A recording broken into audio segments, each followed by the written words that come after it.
নমস্কার বন্ধুরা, chef Shrabani daily vlog চ্যানেলের পক্ষ থেকে সবাইকে স্বাগত জানিয়ে আজকে আপনাদের সাথে শেয়ার করতে চলেছি শীতের কিছু সবজি দিয়ে সোয়াবিন রেসিপি। আপনারা প্রথম থেকে পুরো ভিডিওটা শেষ পর্যন্ত দেখতে থাকুন। ভালো লাগলে একটা লাইক দিয়ে পাশে থাকুন ও বন্ধুদের সাথে শেয়ার করে দিন। তো দেখুন বন্ধুরা, তার জন্য সোয়াবিন আমি আগে থেকেই দেখুন ভিজিয়ে রেখেছিলাম গরম জলে। তো ভিজে গেছে, তুলে নিয়েছি। আর দেখুন কিছু সবজি নিয়েছি শীতের, ফুলকপি, সিম, আলু, গাজর আর টমেটো। এছাড়াও আপনারা আরও অনেকে দিতে পারেন অন্য কিছু। তো দেখুন বন্ধুরা, গ্যাস ধরিয়ে কড়াই বসিয়েছি। কড়াইয়ের মধ্যে দিয়েছি সাদা তেল। এখন তেল ভালোভাবে গরম করে নিচ্ছি। তেল গরম হয়ে গেলে ফুলকপিগুলো কেটে রেখেছি ছোট ছোট টুকরো, সেগুলো লবণ হলুদ দিয়ে আগে ভেজে নেব। তার আগে যদি কোনো বন্ধু আমার চ্যানেলে নতুন হয়ে থাকেন, চ্যানেলটি সাবস্ক্রাইব করে বেল আইকন হলে সেট করে দিন সবার প্রথমে আমার রেসিপি পেতে। দেখুন লবণ হলুদ নাড়াচাড়া করে ফুলকপিগুলো দেখুন একটু ভেজে নেব এইভাবে। তাতে ফুলকপির যে একটা গ্যাস থাকে সেই গ্যাসটা কিন্তু আর থাকবে না। দেখুন আমি একটু ঢাকা দিয়ে দিচ্ছি, তাহলে ফুলকপি অনেকটাই সেদ্ধও হয়ে যাবে ভাজতে ভাজতে। দেখুন বন্ধুরা, ভাজা হয়ে গেছে, আর বেশি ভাজবো না। এখন আমি একটা অন্য পাত্রে তুলে নেব। এখন আবারও ওই কড়াইয়ের মধ্যে পরিমাণ মতো সাদা তেল দিলাম। তেল দিয়ে তেলটা একটু ভালোভাবে গরম করে নেব। গরম হয়ে গেলেই দেখুন আমি শিমগুলো দিয়ে দেব। শিমগুলো ভেজে নেব লবণ হলুদ দিয়ে। একই রকমভাবে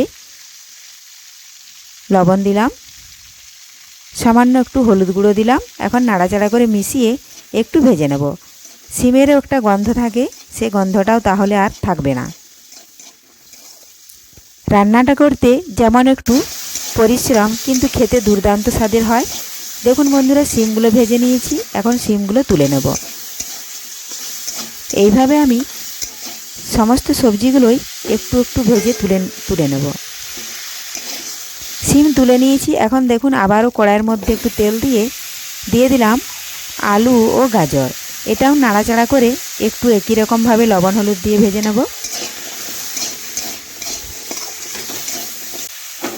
খুবই টেস্টি হেলদি একটা রেসিপি। দেখুন আবারও সাদা তেল দিলাম, আলু গাজর তুলে নিয়ে এখন সোয়াবিন একটু ভেজে নিচ্ছি। এটাতেও লবণ দেব, হলুদ দেব।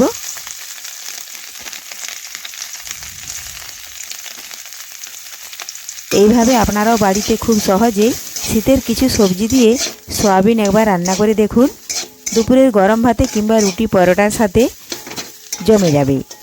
দেখুন বন্ধুরা, সোয়াবিন ভেজে নিয়েছি। সোয়াবিনও আমি একটা অন্য পাত্রে তুলে নিলাম। এখন আবারও একটা অন্য কড়াই বসিয়ে দিয়েছি। ওই কড়াইটা অনেকটাই পুড়ে গেছে, এজন্য দেখুন কড়াই ভালোভাবে গরম হয়ে গেছে। এখন আমি দিলাম সাদা তেল। সাদা তেল গরম হয়ে গেছে, দিলাম তেজপাতা, গোটা জিরে। আমি এখানে নিরামিষভাবে বানাচ্ছি, আপনারা পারলে পেঁয়াজ রসুন দিতে পারেন। একটু গোটা জিরে তেজপাতা একটু ভেজে নিচ্ছি। আমি ফোড়নে দিয়েছি অল্প 5 ফোড়নও। এখন আমি দিয়ে দেব টমেটো কুচি, দেব আমি আদা জিরে গোলমরিচ বাটা। একটু নাড়াচাড়া করে নিলাম। এখন দিয়ে দেব পরিমাণ মতো হলুদ গুঁড়ো। এখন হলুদ গুঁড়ো একটু নাড়াচাড়া করে মশলার সাথে মিশিয়ে নিলাম। এখন দিচ্ছি আমি লাল লঙ্কার গুঁড়ো। এটাও ভালোভাবে মশলার সাথে মিশিয়ে নেব। দিলাম আমি সবজি মশলা, এটাও মিশিয়ে নিচ্ছি। একটু দিয়ে দেব আমি জল। মশলার বাটিটা ধুয়ে জল দিলাম। এটাও একটু ভালোভাবে মিশিয়ে মশলাটা এইভাবে কিছুক্ষণ কষে নেব। মশলার যখনই কাঁচা গন্ধ চলে যাবে তখন আমি আলু গাজর ভেজে রেখেছিলাম দিয়ে দিলাম। মশলার সাথে একটু কষে নিচ্ছি আলু গাজর। কষানো হয়ে গেলেই দিয়ে দেব আমি স্বাদ মতো লবণ। এখন দিয়ে দিচ্ছি ফুলকপি। একটু নাড়াচাড়া করে মিশিয়ে নিচ্ছি। মেশানো হয়ে গেলেই এখন একটু জল দিলাম, কারণ মশলাটা অনেকটাই শুকিয়ে গেছে। আমি খুবই কম মশলায় রান্না করছি। দিয়ে দেব ভেজে রাখা শিম। শিমটা এখন ভালোভাবে নাড়াচাড়া করে মিশিয়ে নেব। দেখুন মিশিয়ে নিয়েছি। আমি একটু ঢাকা দিয়ে রেখে দেবো 10 থেকে 15 সেকেন্ড মতো। ফিরে এলাম 10 থেকে 15 সেকেন্ড পর। দেখুন ঢাকা তুলে নিয়েছি। সবজি দেখুন অনেকটাই সেদ্ধ হয়ে গেছে, কারণ শিমগুলো সবুজ ছিল। দেখুন সেদ্ধ হয়ে গেছে। এখন সবশেষে দিলাম আমি সয়াবিন ভেজে রেখেছিলাম, সয়াবিন দিয়ে দিলাম। এখন নাড়াচাড়া করে সয়াবিন একটু সবজির সাথে মিশিয়ে নেব।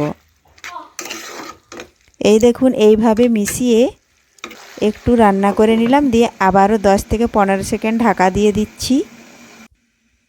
ফিরে এলাম বন্ধুরা 10 থেকে 15 সেকেন্ড। দেখুন দেখে নেব সবজিগুলো ভালোভাবে সেদ্ধ হয়েছে কি না। সবজির মধ্যে এখনও কিন্তু জল আছে, আঁচটা একটু কমিয়ে দিলাম।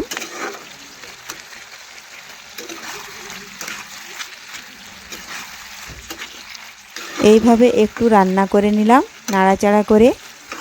এখন আমি আবারও একটু ঢাকা দিয়ে দেবো, কারণ সবজি এখনও ভালোভাবে সেদ্ধ হয়ে গলে যায় না। ফিরে এলাম কিছুক্ষণ পর। দেখুন বন্ধুরা ঢাকা তুলে নিয়েছি। এখন আমি এর উপর থেকে দিয়ে দিলাম ভেজে রাখা বিউলির ডালের বড়ি। এটা আমি আগে থেকেই ভেজে রেখেছিলাম। এখন ভালোভাবে মিশিয়ে নেব। মিশিয়ে নিয়ে আবারও একটু আমি ঢাকা দিয়ে দেব, তাহলে বড়িও ভালোভাবে সেদ্ধ হয়ে যাবে। এইভাবে আপনারাও বাড়িতে খুব সহজেই শীতের কিছু সবজি দিয়ে সয়াবিন একবার রান্না করে দেখুন, খেতে হবে দুর্দান্ত স্বাদের। রেসিপিটি ভালো লাগলে লাইক, শেয়ার, কমেন্ট করতে অবশ্যই ভুলবেন না বন্ধুরা। সবশেষে দিয়ে দিলাম আমি 1 চামচ চিনি। চিনিটাও নাড়াচাড়া করে মিশিয়ে গলিয়ে নেব। দেখুন রান্নাটা কমপ্লিট হয়ে গেছে। ধন্যবাদ। ফিরে আসবো আবারও কোনো নতুন রেসিপি নিয়ে।